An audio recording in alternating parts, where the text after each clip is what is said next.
संस्कृत अध्ययन के इस YouTube चैनल पर आप सभी का हार्दिक अभिनंदन है। आज से हम विश्व साहित्य की प्रथम पुस्तक ऋग्वेद को पढ़ना प्रारंभ करते हैं। ऋग्वेद में 10 मंडल है। 10 मंडल के अंतर्गत जो हमारा आज जिसको हम पढ़ने जा रहे हैं अग्नि सूक्त, यह प्रथम मंडल का प्रथम सूक्त है। इस अग्नि सूक्त के अर्थात प्रथम मंडल के प्रथम सूक्त के ऋषि मधुचंदा है, अर्थात मधुचंदा इस सूक्त के दृष्टा ऋषि है। इन्होंने ही इस सूक्त का साक्षात किया था। मधुचंदा को वैश्वामित्र भी कहते हैं, अर्थात विश्वामित्र के वंशज हैं ये। विश्वामित्र इनके वंश के पुरातन ऋषि है।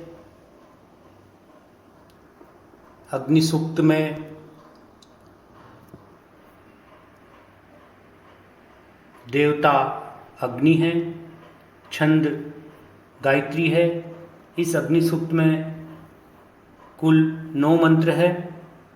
सभी मंत्र गायत्री छंद में निबद्ध है। गायत्री छंद की विशेषता है कि इसमें 24 वर्ण होते हैं कुल, और इसमें 3 चरण होते हैं। प्रत्येक चरण में 8 8 8 वर्ण होते हैं। प्रथम मंत्र देखते हैं इसका।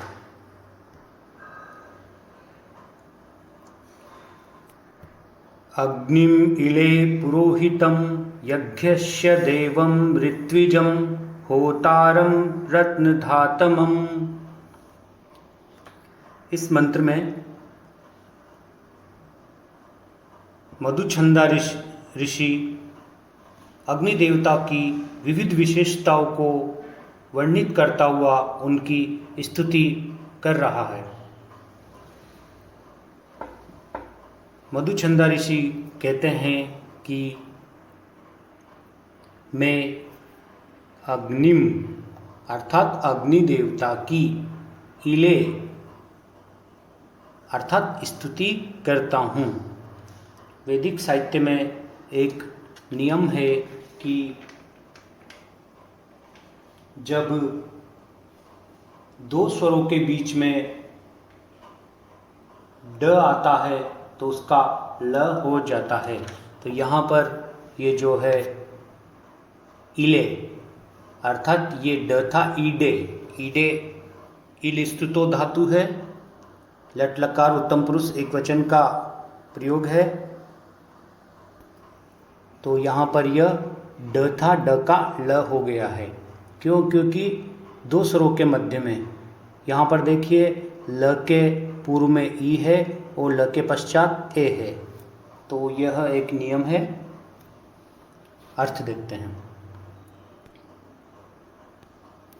अग्निम इले अर्थात मैं मधुचंदा ऋषि अग्नि देवता की इले स्तुति करता हूँ। जो अग्नि देवता कैसे हैं? पुरोहितम अर्थात वे यज्ञ के पुरोहित है। पुरोहित कहते हैं जो मार्गदर्शन दे। यज्ञ में अग्नि भी पुरोहित का कार्य करता है। अग्नि देवता मार्गदर्शन करता है, इसीलिए यज्ञ में पुरोहित की उपाधि प्राप्त है अग्नि को। तो जो अग्नि देवता यज्ञ के पुरोहित है, यज्ञस्य अर्थात यज्ञ के पुरोहित है। देवम अर्थात दान आदि दिव्य गुणों से संपन्न है। ऋत्विजम ऋत्विजम अर्थात देवताओं के ऋत्विक के। ऋत्विक का तात्पर्य है कि समय के अनुकूल यज्ञ के संपादन में जिन चीज़ों की जरूरत होती है उनको ऋत्विज करवाता है। यज्ञ के कार्य को विधि विधान पूर्वक संपन्न करवाता है, यज्ञ को संपादित करवाता है, वह ऋत्विक होता है, ऋत्विज। तो अग्नि देवता जो कैसे हैं?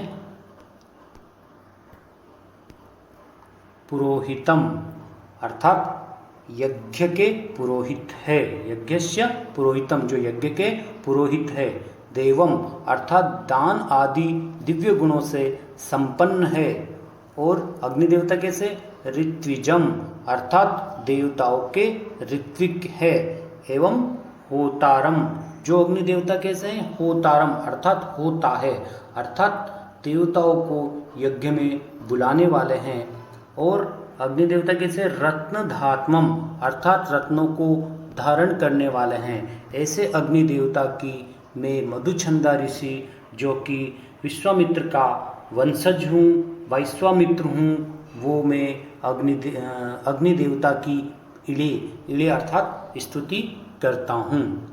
एक बार फिर से पूरे मंत्र को पंक्ति से देख लेते हैं अन्वय के साथ।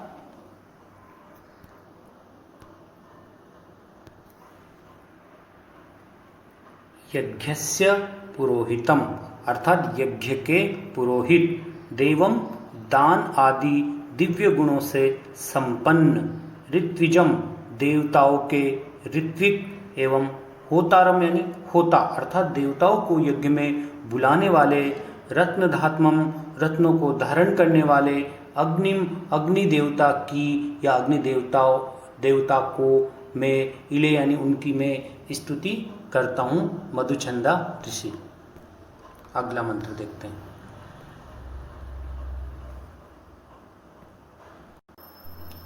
अग्नि पूर्वेभिर्ऋषिभिर्रीड्यो नूतनैरुत सह देवान एह वक्षति।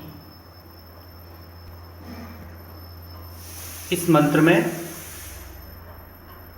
मधुचंदा ऋषि ने अग्नि देवता की स्तुति प्राचीन व नवीन ऋषियों द्वारा की जाती है, यह प्रतिपादित किया है। देखिए,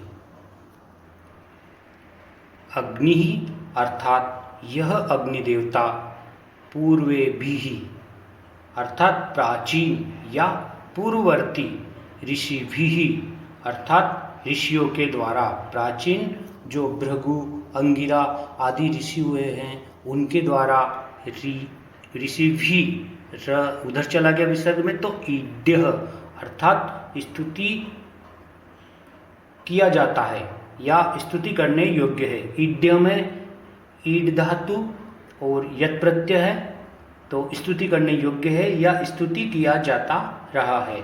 तो अग्नि ही पूर्वे भी ऋषि भी ईड्य, यह अग्नि देवता प्राचीन जो भृगु अंगिरा आदि ऋषि हुए हैं उनके द्वारा स्तुति किया जाता है। नूतनैर उत, और उत का अर्थ यहाँ पर जो उत है वह समुच्चय अर्थ में आया है, तो उत का अर्थ है और नूतनई, और नवीन हम मधुचंदा आदि ऋषियों के द्वारा भी ईड्य अर्थात स्तुति किया जाता है।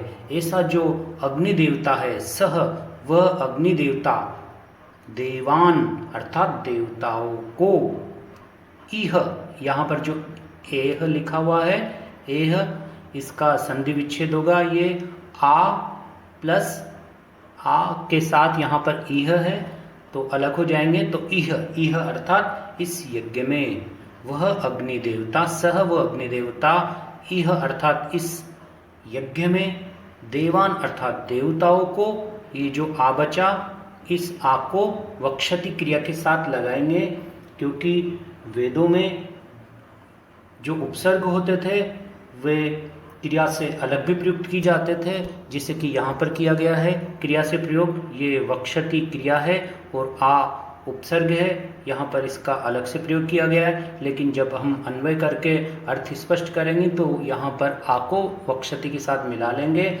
आ वक्षति बन जाएगा और इसका अर्थ होगा प्राप्त करावे, अर्थात नीचे की पंक्ति का अर्थ हुआ सह वो अग्नि देवता, देवान अर्थात देवताओं को, इह अर्थात इस यज्ञ में, आ वक्षति अर्थात प्राप्त करावे।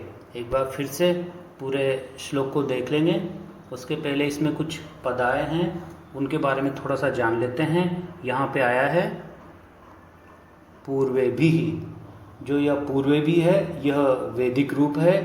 पूर्व शब्द का लौकिक संस्कृत में पूर्वई रूप बनता है, वैदिक संस्कृत में दो रूप बनते हैं, पूर्वई और पूर्वेभिः। इसी प्रकार से इड्य हमने देख लिया था, वक्षति के बारे में जान ही लिया है, तो एक बार अच्छे से अर्थ स्पष्ट कर लेते हैं। अग्नि ही पूर्वेभिः ऋषिभिः। यह अग्नि देवता पूर्वे भी प्राचीन भृगु, अंगिरा आदि ऋषियों के द्वारा ईड्य स्तुति करने योग्य है या स्तुति किया जाता है। नूतनेर उत, और अब वर्तमान में हम नवीन ऋषियों मधुचंद आदि ऋषियों के द्वारा भी स्तुति किया जाता है। सह वह अग्नि देवता देवान देवताओं को यह इस यज्ञ में आवक्षति अर्थात प्राप्त करावे। अगला मंत्र देखते हैं।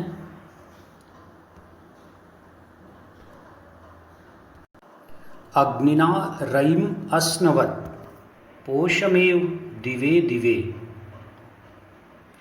यशसं वीरवत्तमम्। अर्थ देखते हैं। इस मंत्र में मधुचंदा ऋषि ने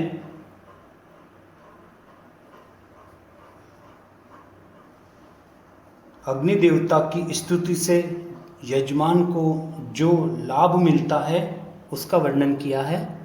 देखते हैं।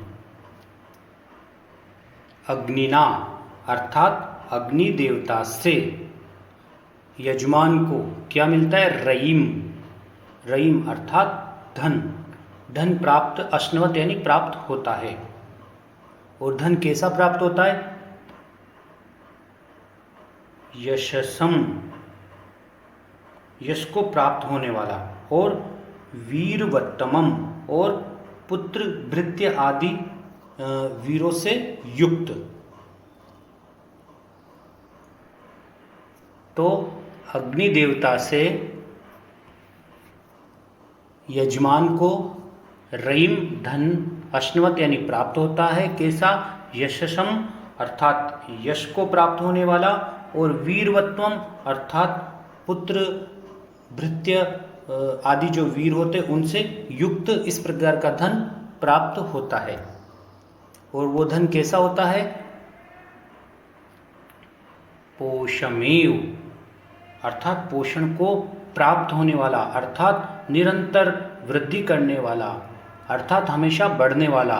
दिवे दिवे प्रतिदिन ही जो बढ़ता रहता है, पोषण को प्राप्त होता है, इस प्रकार का धन मिलता है जो कीर्ति को बढ़ाने वाला होता है। एक बार फिर से पूरा अर्थ देख लेते हैं।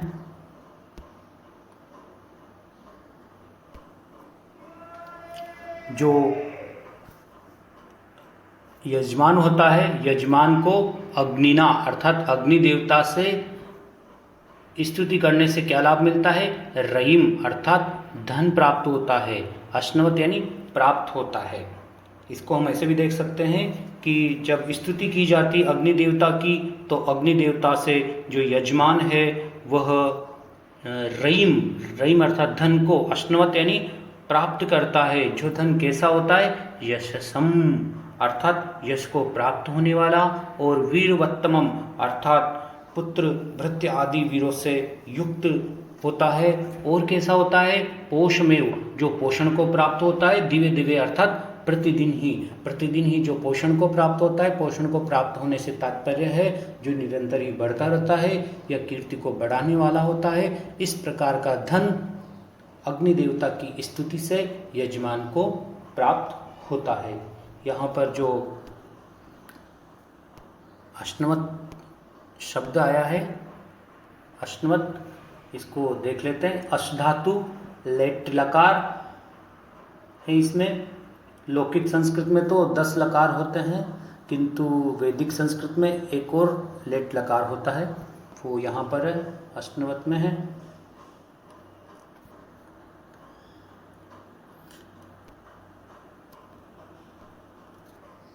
इस मंत्र में भी गायत्री छंद ही, जैसा कि हमने सबसे पहले देखा था कि ऋग्वेद के सभी 9 मंत्रों में, जो ये प्रथम मंडल का प्रथम सूक्त है, इसके सभी 9 मंत्रों में गायत्री छंद है। इस गायत्री छंद में 3 चरण होते हैं, 3 पंक्तियाँ, 3 पाद। प्रत्येक चरण में 8 8 8 वर्ण होते हैं, कुल 24 वर्ण होते हैं। तो ये गायत्री छंद है।